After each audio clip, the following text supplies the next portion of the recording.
everyone. So today we're going to put into practice some of what you guys saw on the vocabulary assignment from Monday.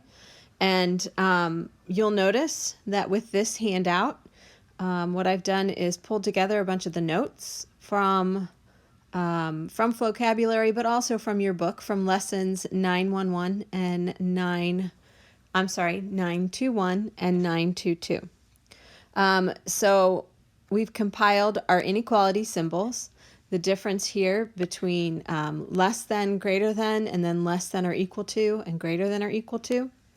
A description of when graphing an inequality on a number line. We will be moving to graphing inequalities on a coordinate grid next week, but this week we're still just on a number line. And when the circles would be open as opposed to filled in.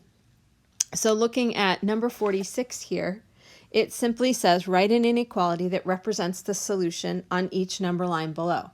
I would encourage you right now to just pause the video and go through and write down your inequalities and then compare them to what I'm about to write down.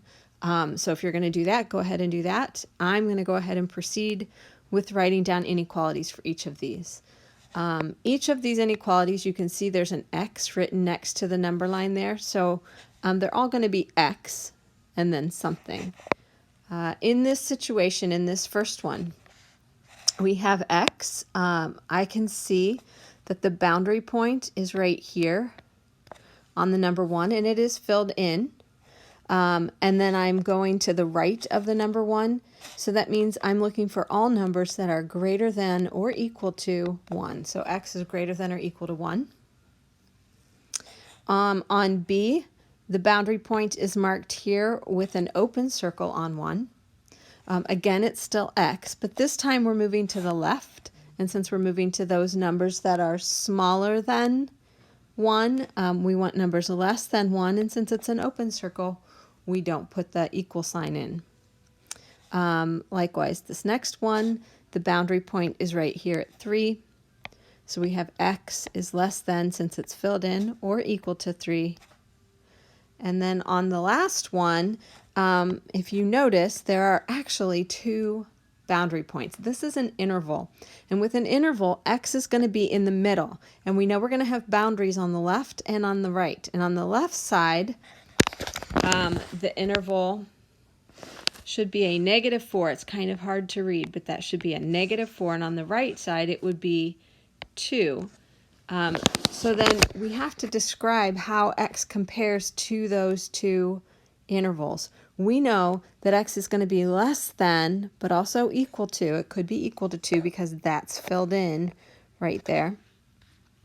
2, but at the same time, it has to remain greater than -4 and not equal to -4 because that's an open circle. So this would be considered an interval. It's written a little differently than the other 3. So hopefully you had success with those. We're going to move on. This summarizes the idea of solving an inequality. I'm just going to cover a few things here. Given this inequality, 2x minus 5 is greater than or equal to 3.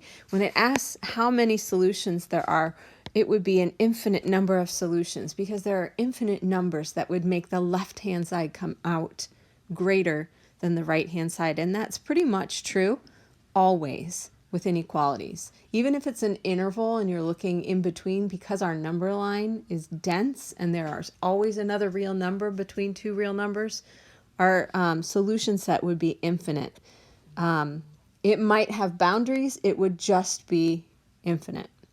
What is the smallest solution for X? This would be considered the boundary point. And in that situation, we want to go through and we want to solve this. So if you remember, our solving steps are pretty much the same as they are for an equation, but I'm going to maintain holding that inequality sign in the middle. So here I've got X is greater than or equal to 4. So 4, if X is 4, then I get 3 equals 3. Anything bigger than 4 is going to make that larger. So our boundary point, or the smallest solution for X, would be 4. And then it says write an inequality that represents the solutions for x, which I did before. And we would graph that on a number line. Now you can make this graphing on a number line. You don't have to put a whole bunch of numbers on here. We know that all number lines are bigger numbers to the right and smaller numbers to the left. So if I put the number 4 right here, 4 is our boundary. It is included in my solution set, so I'm going to fill it in. And then all the numbers bigger than 4 are to the right of 4. So I would simply darken in, shade, make a bigger arrow here to the right of the number 4, and that gives me a picture of all numbers. It is implied that this would be 5 and this would be 3. We don't have to go through and label all of the numbers on a number line because all number lines are labeled the same way. All right. This next page kind of walks you through that process again. It's the idea of taking, well, you've got a couple different ways you can go about this. You can take your equation here.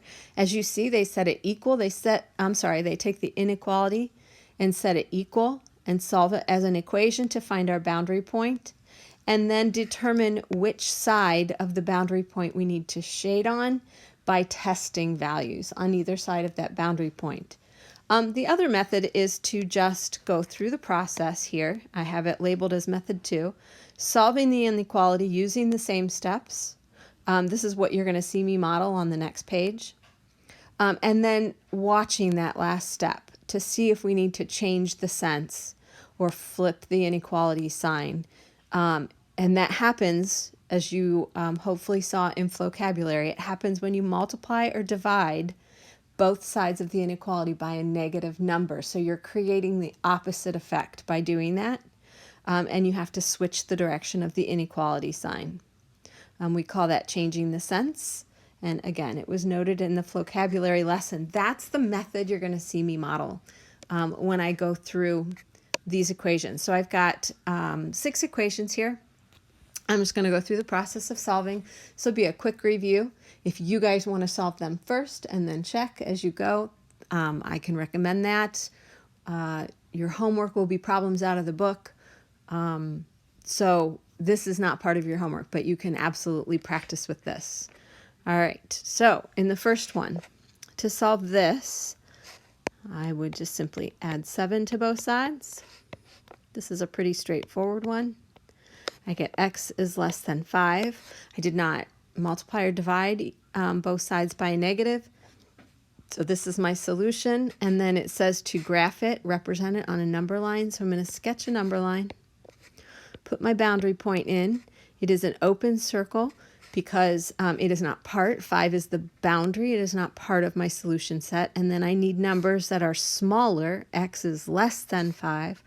So I need numbers to the left. And this is one method, just to draw an elevated line to the left, or you can make the whole thing shaded in or darker, whichever method you prefer. I'm going to continue solving. You guys remember that I like to get my variables together first, and it really doesn't matter that I'm getting my variable on the right-hand side. We'll talk about that here in a second. I'm going to add 8. I get 10. And then I'm going to divide by my 5. I'm dividing by a positive, not a negative. So I get this solution. When you read an inequality, always start with the variable. It doesn't matter if you're reading right to left. Read an inequality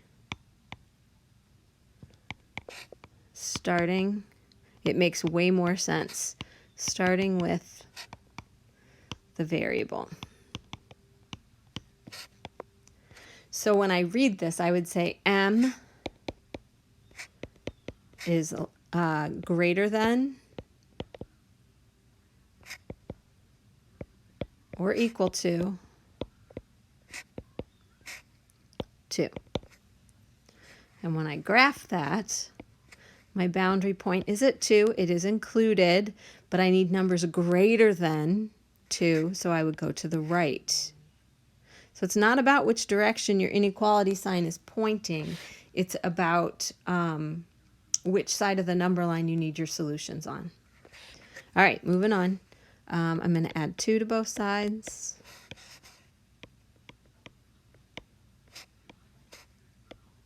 And then I'm going to multiply both sides by 3/2 to get rid of that fraction.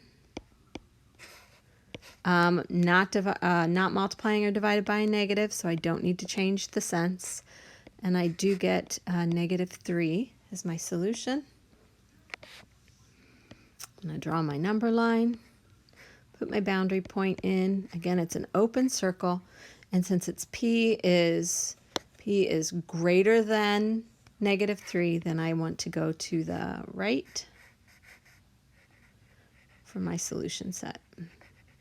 So I have a stated solution set and I have a pictured solution set.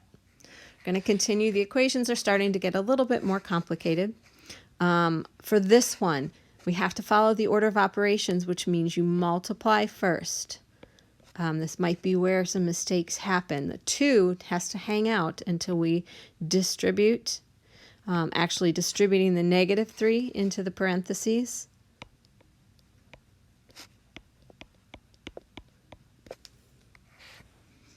And then I'm going to combine my 2 and my 3 over here, so I get -3x plus 5 is greater than or equal to x minus 7. So now I'm going to do something I normally don't do, but I want you guys to see this happening.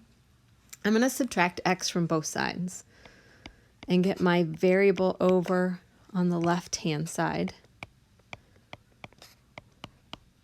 I know a lot of people prefer to have their variable on the left-hand side, so it's fine.